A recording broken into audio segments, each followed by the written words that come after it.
Alright lads, the Jund deck that I've been dropping hints about, sacrifice deck that I've been talking about off and on, is finally ready to present to the world.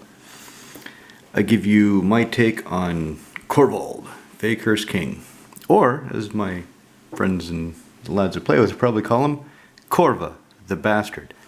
Anyway, Corva the Bastard here. So 2 black, green, red for 4/4 legendary Dragon Noble. When he comes into play, he immediately becomes a 5/5 because you have to sacrifice something, give him +1/+1 counter, and draw a card when he comes into play. Oh, that's terrible. I have to draw a card and give him a +1/+1 counter. Oh, Jesus Christ. Anyway, so he also flies, and whenever he attacks, sacrifice another permanent, which triggers the +1/+1 counter and draw a card effect. So Corva here is pretty cool. Where did the deck come from? So I had a Karthus Tavern of Jund as my Jund deck and Elf deck. It didn't work. Didn't work at all. I kept trying to force it. I've got a whole, at least 2 or 3 videos talking about how I tried to fix it, how I couldn't get it to work. Yes, the problem was I was trying to jump through too many hoops with my draw engines. It wasn't really efficient. I was overly optimistic, and then eventually realized that I'm just not going to get it to work the way I want. And so all of you my viewers out there, recommended some other commanders. Recommended Chulane as the elf commander, and Chulane is perfect. Let me tell you, Chulane is perfect as the elf commander, and that's why I can't play him. I'll talk about that in another video. I think I mentioned a few already.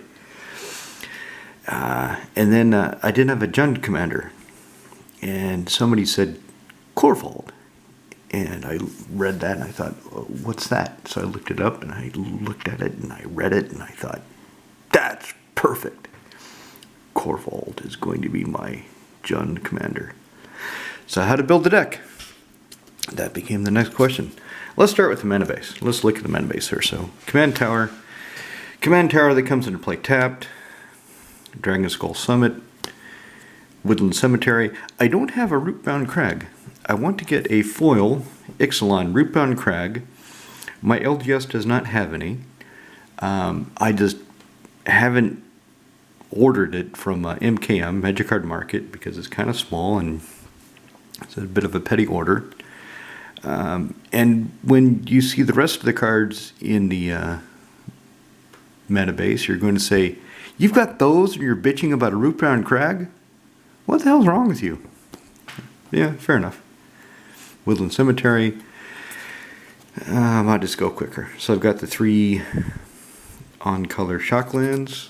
And this is all, the mana base is basically the same thing from Karthus Tavern of Jund. All I did is I switched out the basic lands to give it a different feel. There's the 3 pain lands. There's the 2 dual lands, yes. And I'm complaining about Rootbound Crag, and I've got these. I don't have the Badlands, and I don't think you need it, because I've got the green linking dual lands. I don't really need the black-red linking one. I do want it because I like to have completion of the trifecta, but it's not really necessary. These are far more important because I have elves that can go find forest. So Wood Elves, for example, can find my Bayou or Taiga and give me black or red in addition if I need it. There's the 3 fetch lands. Now the utility lands. So high market, well, sacrifice creature. You gain 1 life. If Korvald is in play, he gets a +1/+1 counter, you get to draw a card. Beauty, eh? Volra Stronghold. All of my black decks, except for Sharoom, have a Volra Stronghold.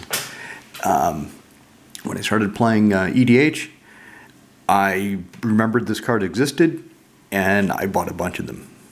Back when they were still cheap. They're still, I think they're still priced fairly, depending on your view of a fair price for a piece of cardboard, a game piece.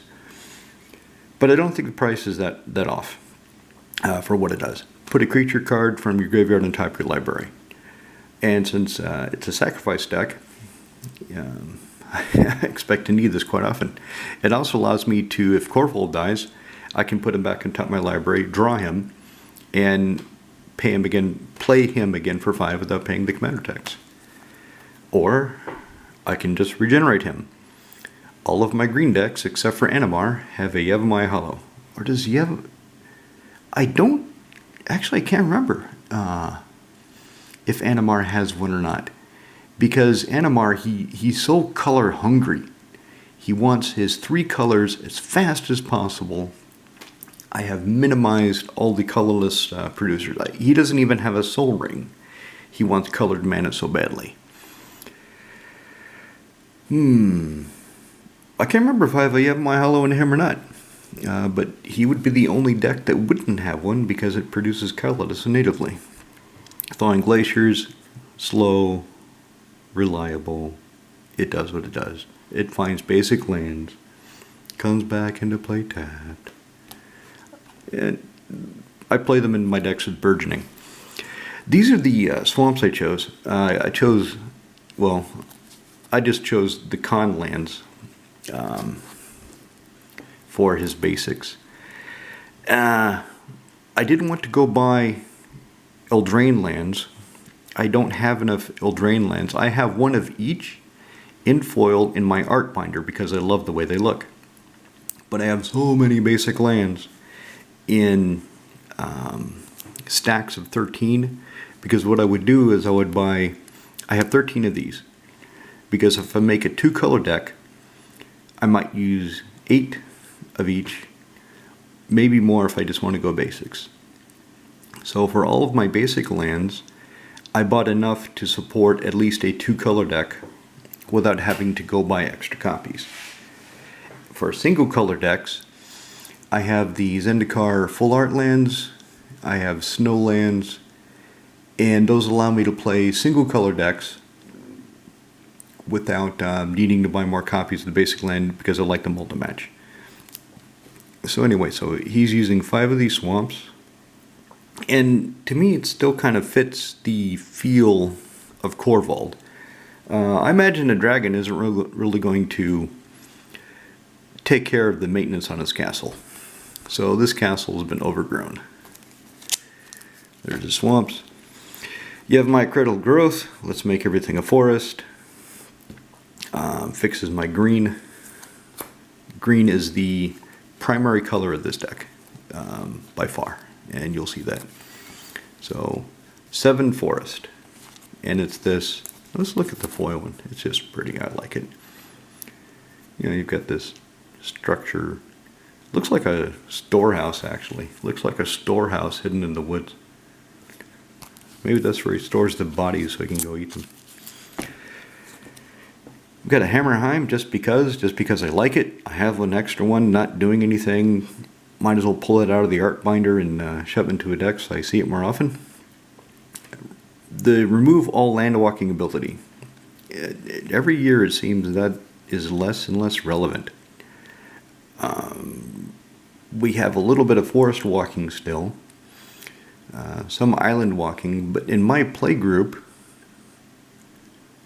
the only land walking anybody really does is me with Rexiel or Cold-Eyed Selkie, the Genie with Trailblazer's Boots or Cold-Eyed Selkie. Other than that, there isn't a whole lot of land walking. These are the mountains.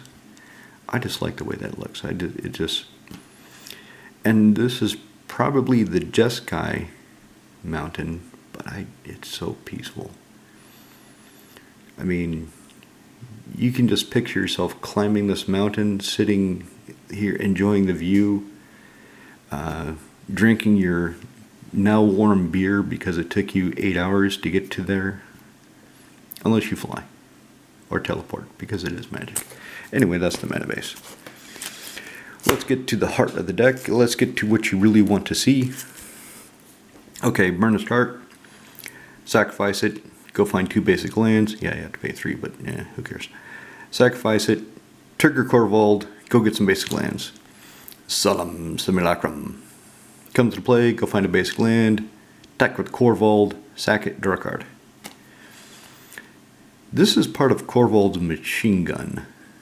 So let's set that aside. Basilisk Collar. Now, in this deck, it has a specific purpose. It has one creature, and it's not Goblin Sharpshooter, that I really want to slap it on. Some of you that have seen Korvald builds probably know what card that is. The reason I know about that card is I was watching, I can't remember their name. It's this young Asian girl and this young white boy, and they talk about Commander. And they're talking about Korvald and how he's a hated commander and he's really bad, but I'd already started building him, and I thought, oh, okay, they're saying that I'm building an asshole deck. Well, I've already invested in some of it, I might as well keep going. And they flashed a card on the screen, and I thought, I have one of those. I have one of those in my trash tower decks because it's kind of useless otherwise. It's a key card in Korvald. Great. So that card wants a Basilisk Collar because it wants Death Touch and Lifelink. Helm of Possession. Sack a creature, trigger Korvald, gain control of one of your opponent's creatures, so you can sack it next turn to Korvald, or any of the other sacrifice effects. Soul Ring. Ring-a-ding-dong. Tormod's Crypt. In case I need to take out somebody's graveyard. 2 years ago, I would have shoved a Bojuka Bog in this deck, but I am no longer doing that because it forces me to exile somebody's graveyard when it comes into play, and it comes into play tapped. For that reason, I took out Bojuka Bog from SIG yesterday. I posted that video where I talk about that change log, and I believe that was the last Bojuka Bog I have in any of my decks. I did put it in the stack of what I'm calling my Commander sideboard cards. So if I'm playing a game and I realize I need one, when that game finishes, and if I'm going to play that Commander again, I can slip in the Bojuka Bog, so I have it with me. Zern Orb, sack a land, you gain 2 life, and you can do it multiple times. You can just sack all your lands, and Korvald gets all the counters, and you get all the cards, and your opponents get all the beatdown. Sarkhan Vol. He's not in here so much for the haste, although I like the fact that he's got these 2 abilities together. So my creatures get +1/+1 in haste until end of turn, which kind of doesn't matter with the way I'm playing. Or I can snatch somebody else's creature until the end of the turn. So I can snatch somebody else's creature, untap it, it has haste, so I can punch the controller, the owner of the creature with it, and then I can sack it to Korvald. Or I can sack it to somebody else. Is that yeah, that's dust in there. My boxes are disintegrating. These paper boxes I have are slowly disintegrating on the inside because they're so old, and dust is getting inside the sleeves.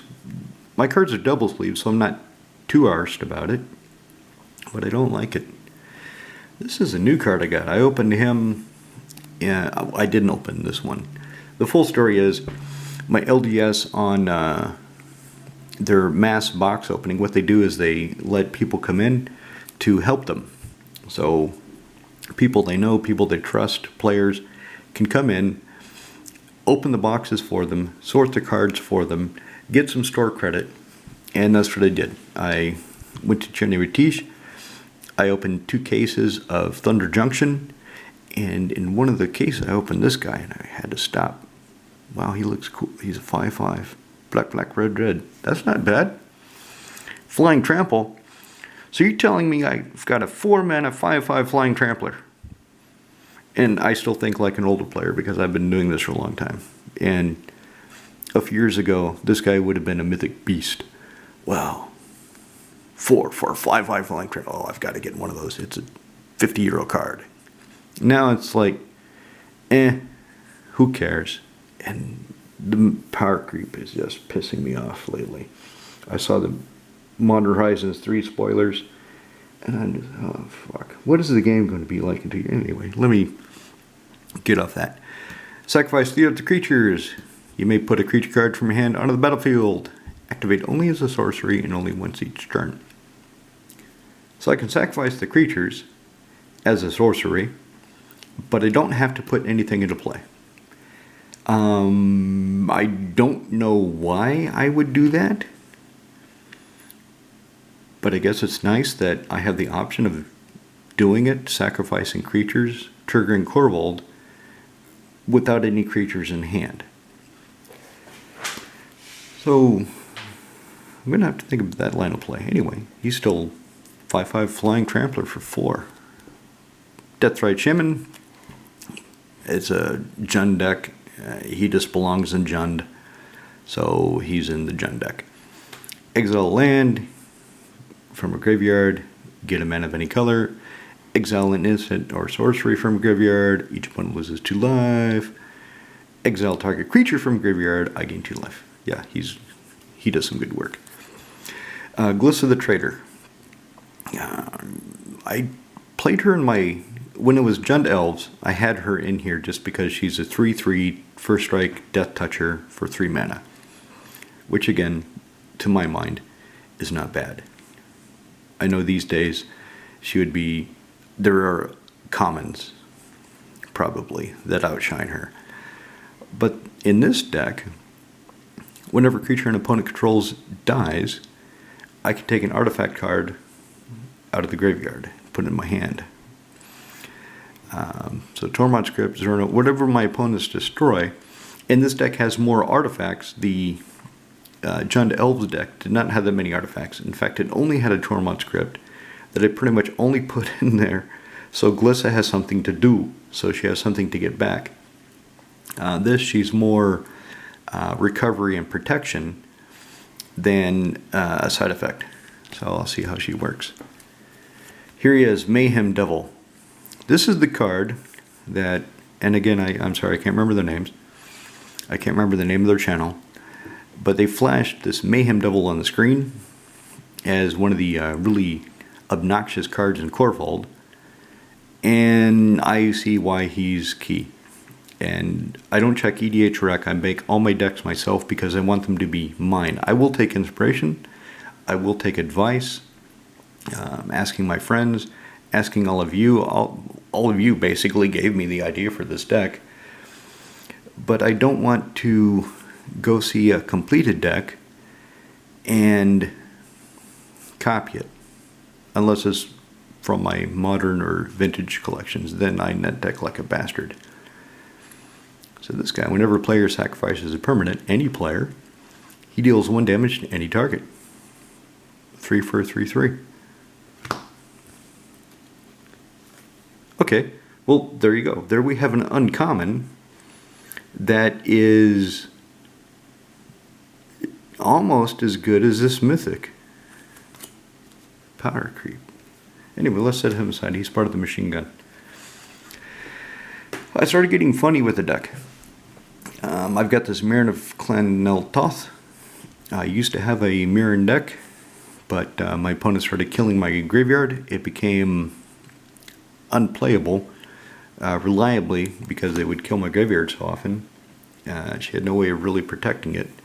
And I transformed Mirren into Muldratha, who can protect her graveyard. And Mirren just sat in my art binder because she was worth nothing, not worth selling. And I like the art, I like the idea of the card. Here I think she'll work. So whenever another creature control dies, I get an experience counter. And at the beginning of my end step, I choose a creature in my graveyard.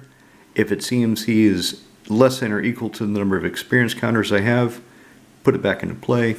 Otherwise I put it in my hand. So if she's in play, I'm getting something. Obosh, the Prey Piercer.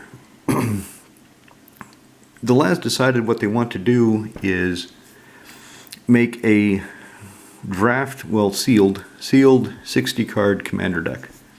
Take the money out of it, put everybody in equal footing, see what happens. Alright, so we all got 8 packs of Ikoria I had a box of the Korea, so we opened that.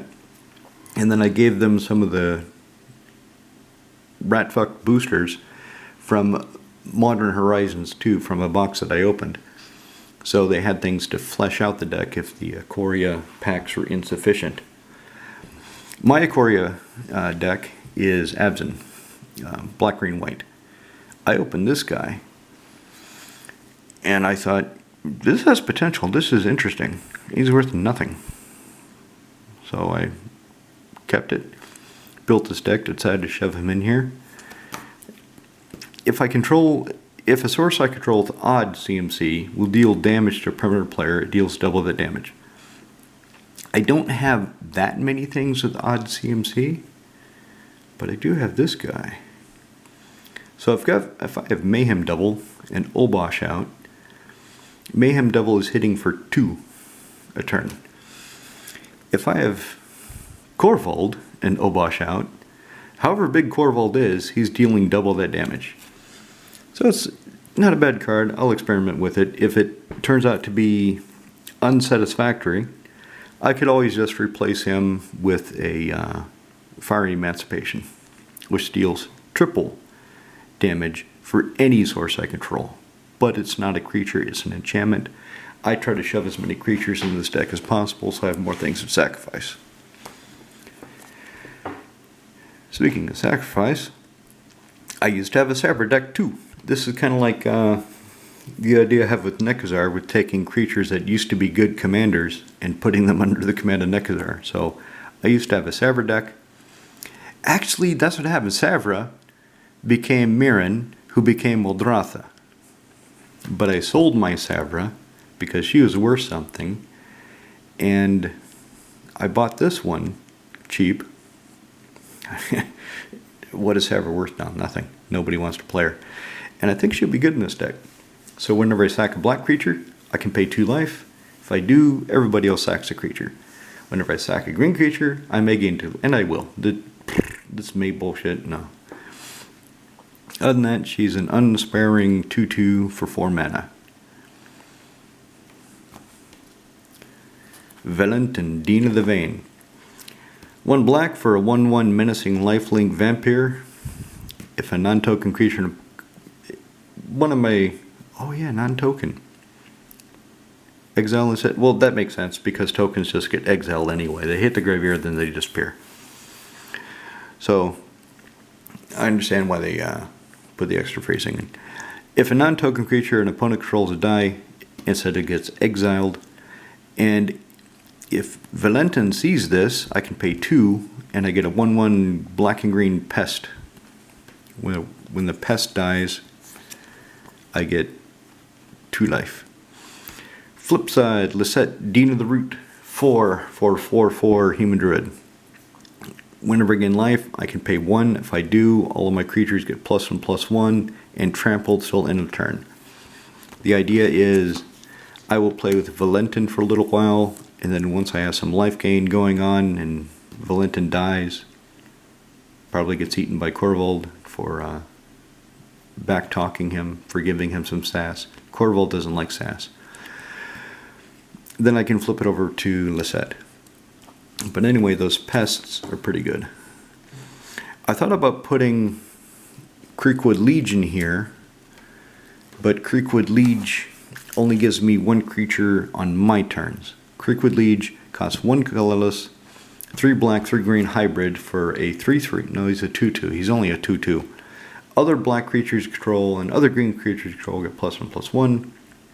And during your upkeep, you get a 1/1 black and green. I think it's a sapling. You get a 1/1 black and green something.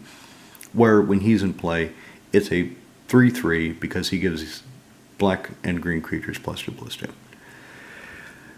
But I didn't put Creekwood Legion here because if I play him, if I've got 3 opponents, there's 3 chances they will kill him without me getting any benefit out of it. I was thinking of Tender Shit Dryad. That would be a better card in this deck, but I just didn't manage to obtain one before I had enough cards to stack up and call it a finished product. Anyway, let's keep going. Artifact Mutation. green-red instant, destroy target artifact. Can't be regenerated, but really doesn't matter. that's that's a lot less prevalent than it used to be. But I get X green sapling tokens, where X is that artifact's mana cost.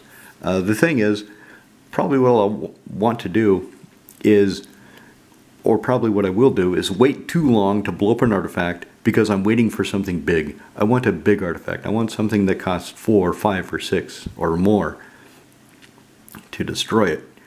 And I read the Gatherer. If you hit an indestructible artifact, it doesn't go anywhere, but you still get the tokens, which is pretty neat. So if somebody has a Darksteel Forge, I can target it. I get 9 1/1 saplings. So I've got 9 sacrifice creatures. 9 creatures that can be eaten by different things.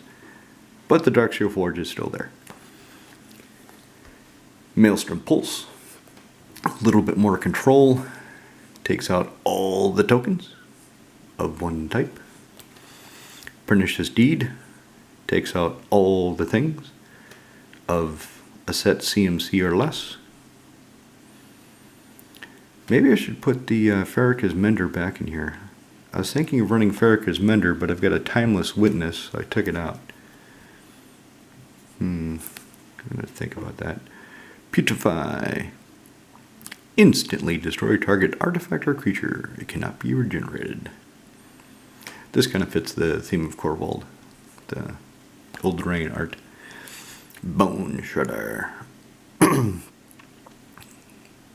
It's amazing how cheap these foils are to purchase.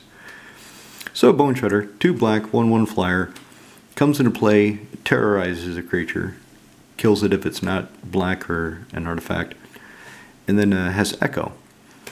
So if I don't pay the Echo cost and Korvald is out, Korvald sees that it sacrifices itself and he gets bigger and I get a card. And then Coffin Queen can pull it back out, terrorize another creature, and on my next turn, same thing.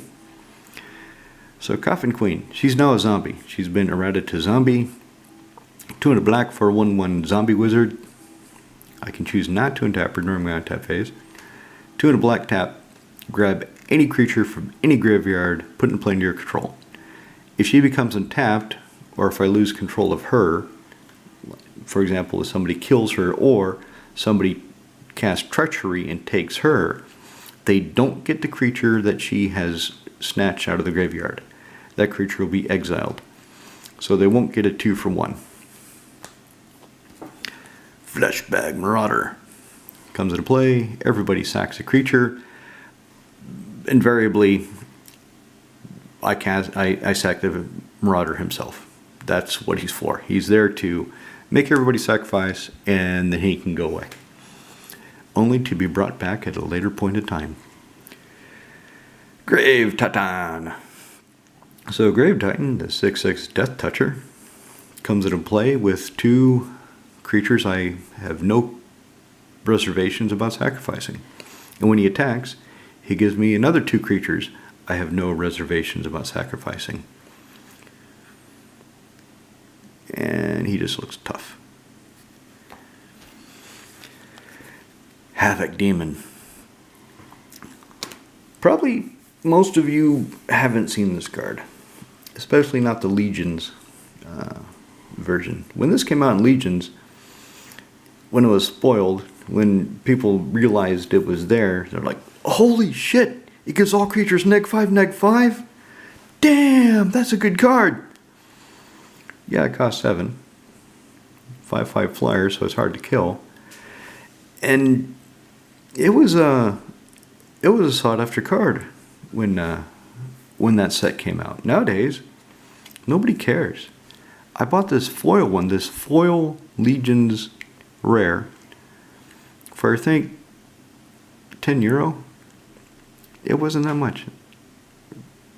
Power creep.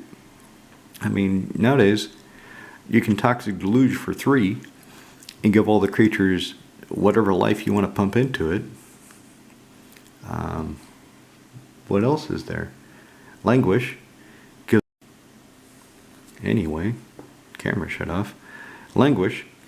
Give all creatures neg 4 until end of turn. Nobody cares about that. This is the only board wipe in the deck. I thought he'd be good because I can get him out quickly with a Cool. I can get him out with Birthing Pod. And then I've got multiple ways of sacrificing him on demand whenever I want to.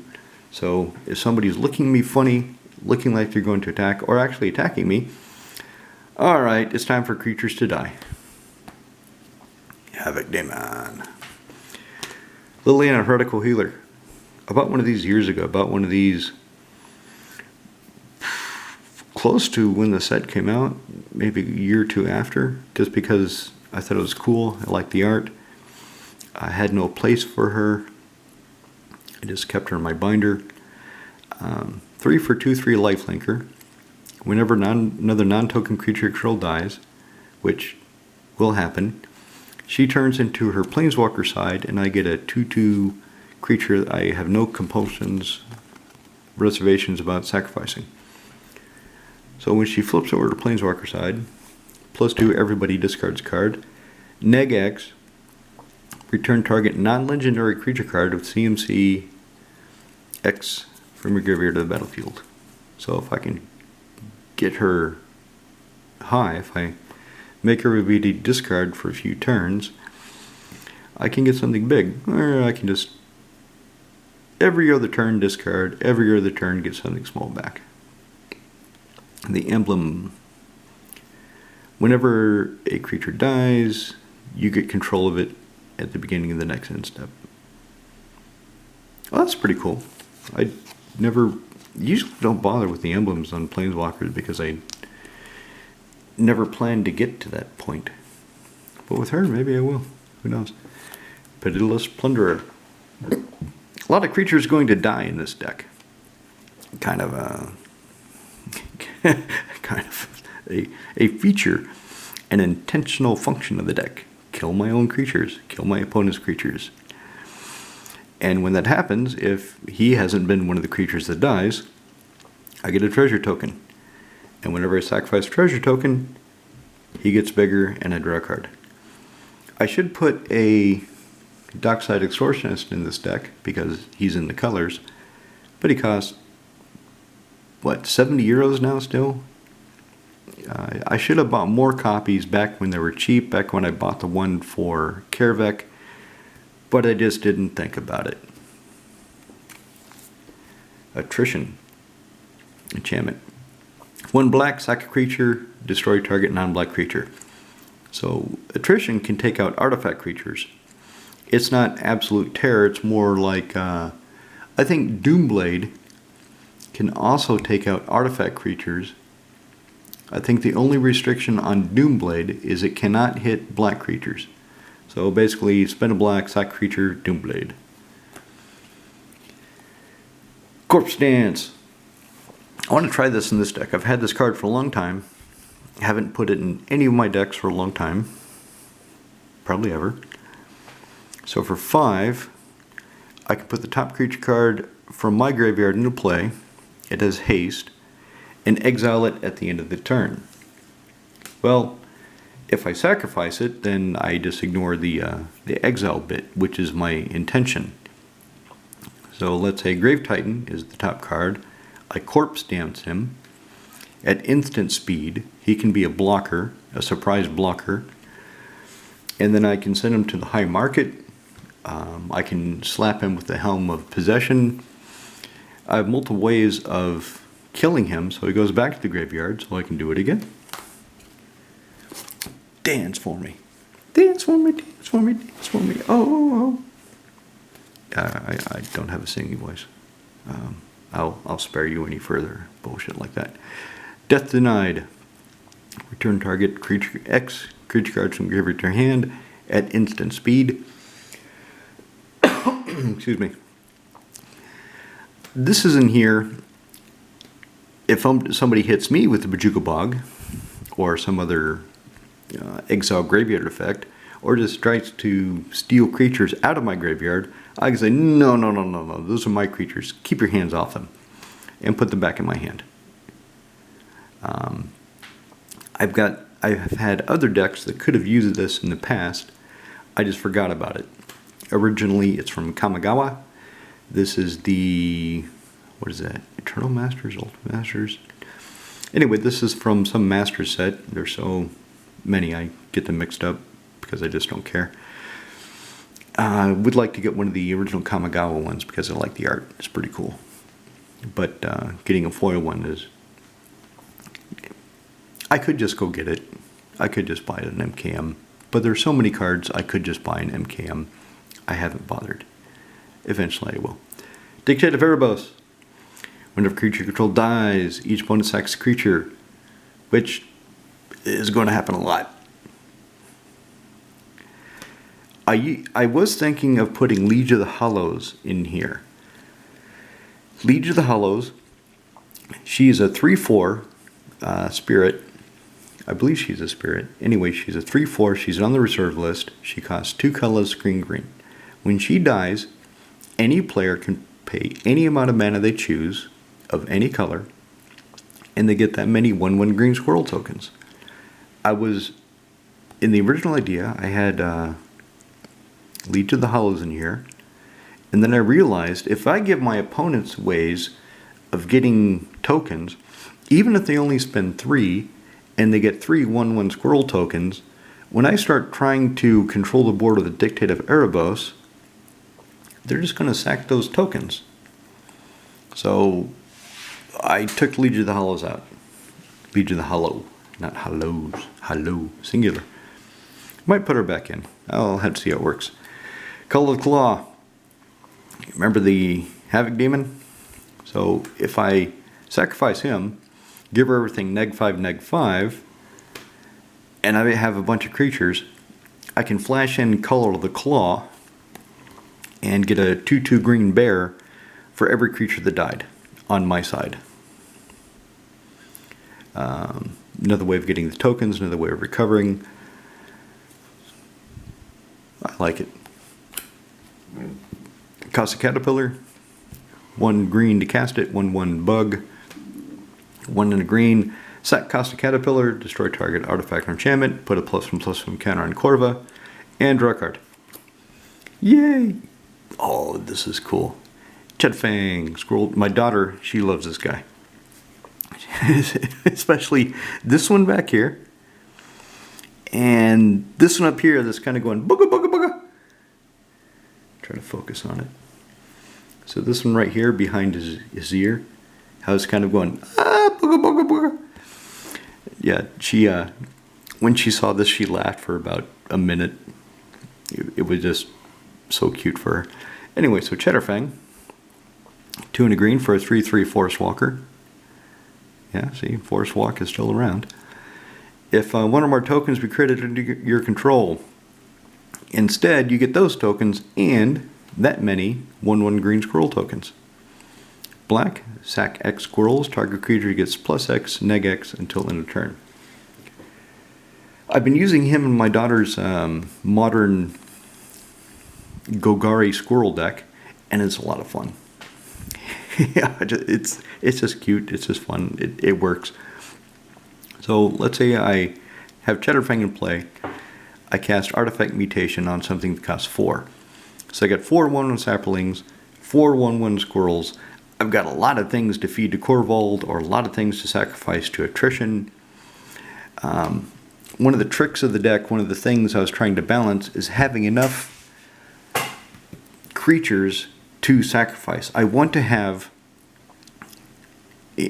a sufficient amount of creatures or ways to generate creatures to sacrifice, so I am never in a position where I have Korvald or I have something, a sacrifice outlet, without something to sacrifice to that outlet, if that makes sense.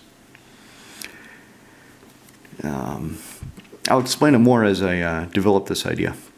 I'll talk about it towards the end. So Don Treader Oak, sacrifice him, go find a basic land, put on the battlefield tapped, and shuffle. Corva gets bigger, draw a card. Deranged Hermit. Originally this was an Edric. Edric got a Master of Waves instead of Deranged Hermit. I talked about that in that changelog video. because I didn't want to just go buy another during tournament. I know Moxman is saying you should buy them. Bloomburrow is coming. They'll probably go up. But there's so many damn cards to buy. I can't keep up with them all. So I just shuffled it around. Took this out of Edric, put it in here. 3 green for a 1/1 echoing, so he sacrifices himself. And he comes into play with 4 1/1 green scroll creature tokens. Cheddarfang, I would get double the scroll tokens. And this guy's on the reserve list. Zurel, Moine Vouli Recluse. I need token generators that come out early. Cheddarfang comes out early, but he needs an outside impetuous in order to generate the tokens. Deranged Hermit only costs 5, but that's not really early. She comes down early. Whenever you draw your second card each turn, create a 2/2 green kitty cat. 4 green until end of turn. Creature control have base power and toughness XX, where X is the number of cards in your hand. And Korvald, helping you draw cards, should keep your hand full so your creatures would be big. Something else I should ask all of you. So the battery died. That's why there's a skip in this part now. Is it better if I have one long video, if I splice all these together? Or is it better if I have 3 pieces, if it's in 3 separate parts of about 20-30 minutes each? I'm going to splice these together and see if it gets more views.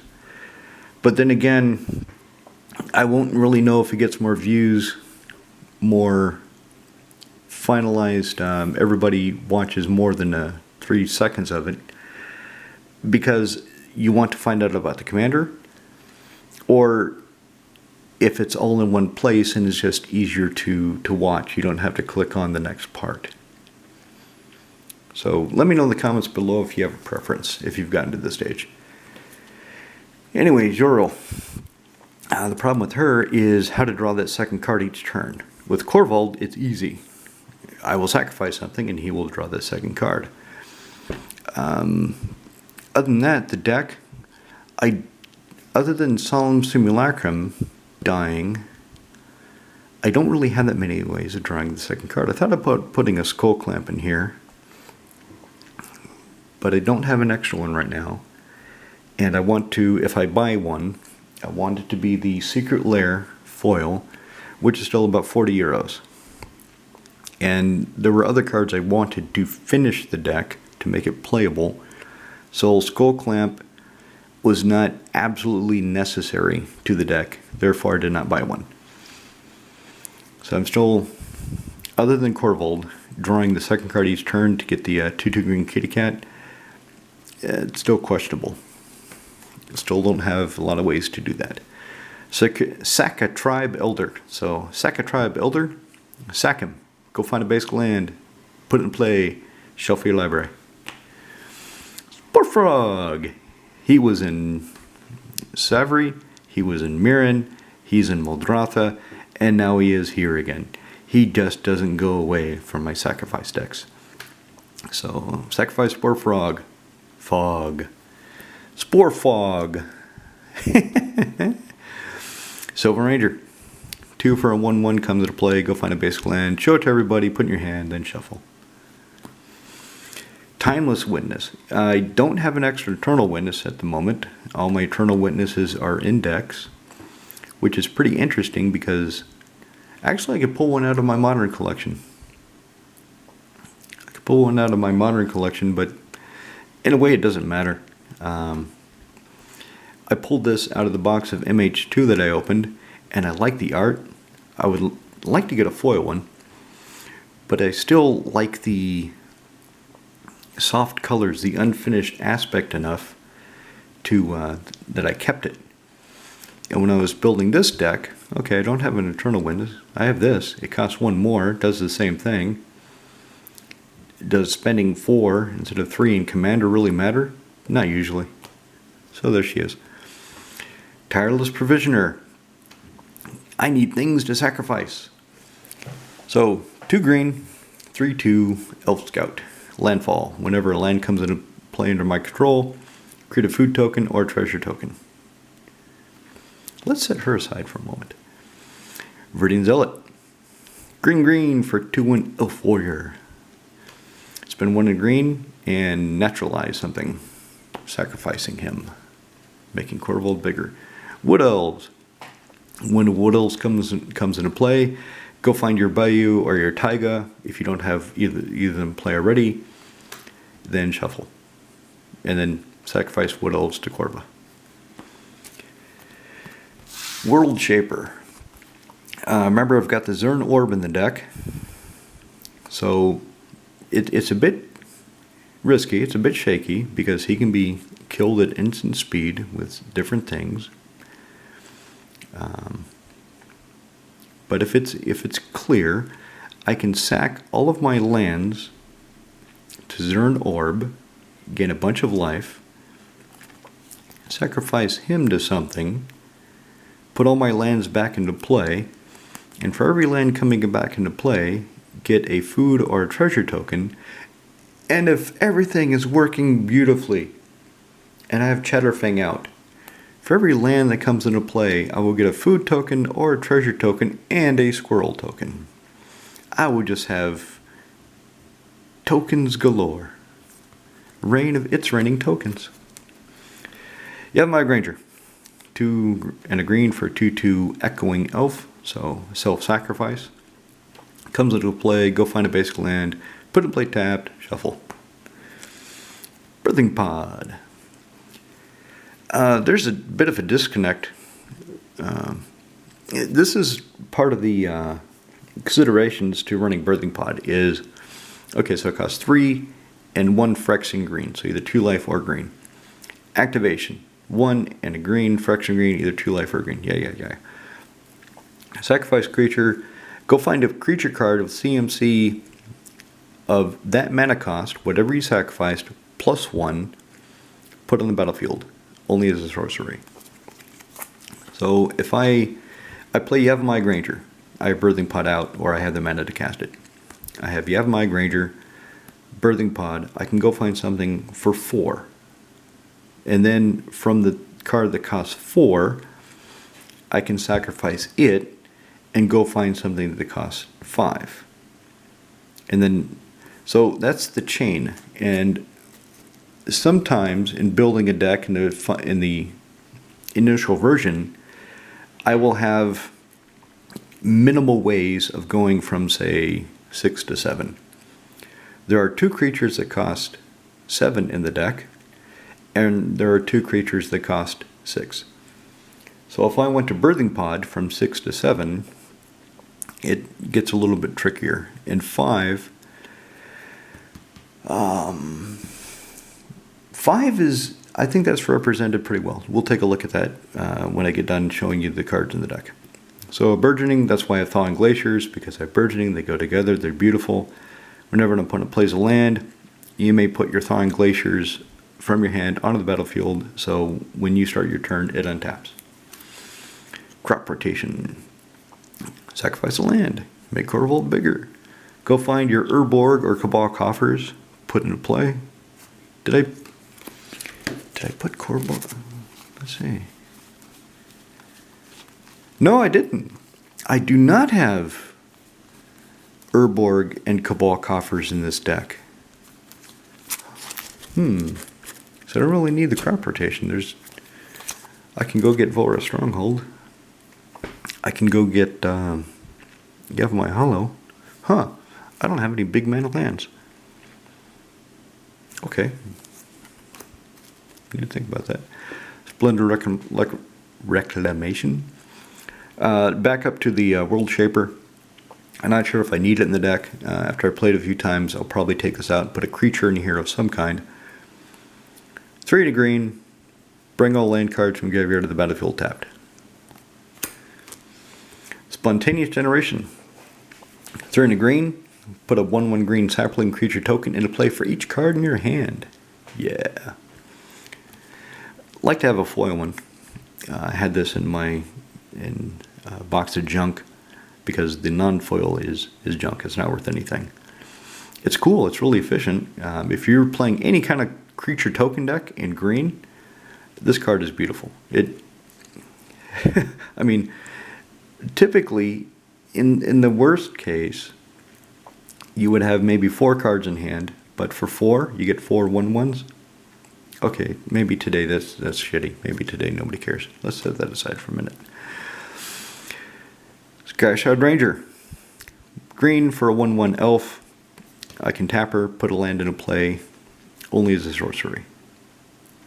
So she's another way of getting Thawing Glaciers down, getting the lands down. Because Korvald, by drawing cards, inevitably some of them will be lands, and I want ways of getting them into play quicker. So I have her. How many of you have ever seen one of these before? I tried a deck years ago with these, with 4 of them. It didn't work, but I tried it anyway because I thought it was kind of funny. And I have one of these for the art, and I thought, oh, this is nice in Korvald. So he comes into play cheaply, 1 in a red. So turn 2, I can have Blazing Effigy in play, and then when I sacrifice him, he does 3 damage to target creature.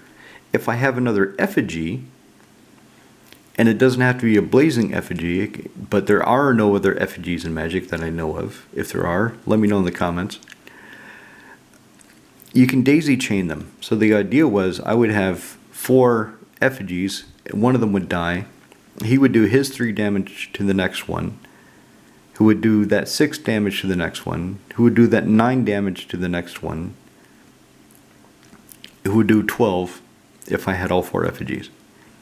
Because they deal the amount of damage they received from the other effigy in addition to the normal 3. It's just some weird, goofy Legends card that I just think it fits this deck. Sacrifice it, and it becomes a lightning bolt.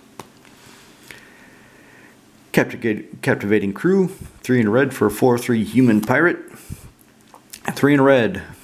Grab one of your opponent's creatures so you can use it as a sacrifice. And then dance. Dualcaster Mage. This is pretty much pushed by Cyclonic Rift. Somebody casts an overloaded Cyclonic Rift. I can flash Dualcaster Mage into play, copy the Rift, and because they altered the spell by overloading it, they have to pick up their stuff too. None of this, oh look, I have 6 creatures that are all 5/5, and I'm going to make you pick up all your blockers and all your stuff and swing and win. No, screw you. You're going to pick up your shit too, dude.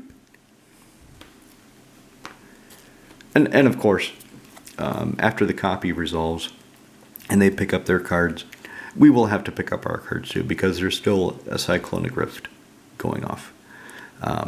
He only copies the spell. He doesn't put it back to their hand and then copy it, unlike Narcissus Reversal. Hellkite Tyrant. Had one of these for a long time. It's been in play in a few decks. Most recently, Jora the Gitu. Jora the Gitu was disassembled because the basic idea is no longer sound in my playgroup. So I thought I'd put him in here, and I figure worst case scenario, I have a 6/5 Trampler that if I hit somebody, I'll get a couple mana rocks, and I can sacrifice those mana rocks to Korvald.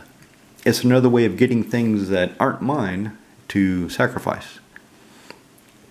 And if somehow I get 20 artifacts, which with Pitiless Plunderer, that isn't as difficult as it sounds like looking at this guy. Pitiless Plunderer, if I keep sacrificing creatures when he's in play, and I keep building up the treasure tokens, if I do not spend too many of them, maybe I'll hit 20 and win the game that way. Nah, that would be unsatisfying. That wouldn't be any fun. I want to kill people. Hey, look, I win the game. I got 20 artifacts. Yeah, fuck that. Siege Gang Commander. When he comes to play, he gets 3 creatures that meet a cool's condition, or I can sacrifice. He's the only goblin in the deck. I didn't put any other goblins in the deck. So when he comes to play, those 3 goblin minions that he brings into play with him that I can sacrifice for 2 damage, and he's an odd mana cost, so I have an Obosh out, and I start sacrificing the goblins. They're hitting for 4, not for 2, which is kind of a nice side benefit. But anyway, I can sacrifice him and bring him back with multiple return creatures from graveyard to play abilities and get more creatures. Stalking Vengeance. Creatures are going to die. And normally I would not put this in the deck because getting to 7, spending 7 on a 5/5 haster without any sort of protection or evasion doesn't seem like a good idea. I used to have this in a deck long ago. I forget which one exactly. And I took it out because of, Mile the Anima. He was in Mile the Anima. And when I broke up that deck, I just kept him because I like the art. It's pretty cool. Not worth anything to sell. In this deck, though, yeah, I can chain him with a Birthing Pod by sacrificing either the Hellkite Tyrant or Grave Titan. But also there's a Cool. So if I have him in hand, and I have 3 creatures, I can sacrifice those. He comes into play with the Cool's effect. Now it would be nice if he saw those creatures going into play the sacrifice to bring him into play, but he doesn't. But remember, tokens go to the graveyard. Tokens go to the graveyard, so they would trigger this damage. And he's an odd mana cost. Well, he doesn't do the damage. That's the other thing. Maybe I should consider him more. So whenever another creature control is put in the graveyard from play, it deals damage equal to its power to target player. Not him, that creature. If it had Stalking Vengeance dealt damage, then Obosh would be just with this guy. But it doesn't work that way. Zealous Conscripts. 5 for 3/3 haster. When it comes into play, snatch one of your opponent's permanents. Doesn't have to be a creature, can be anything. Planeswalker, land, enchantment, whatever they have that you think you should have, grab it, attack with Korvald after you've used it, and sacrifice it to Korvald if you don't want them to get it back. Goblin Bombardment. Sack creature, Goblin Bombardment does 1 damage to any target. Yeah, basic, everybody knows it. So let me show you his machine gun.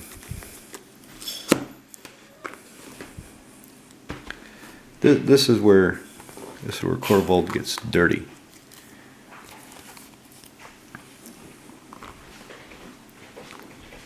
So Korvald's machine gun. I wonder if I can get all these, move them around a little bit so you can see how this works.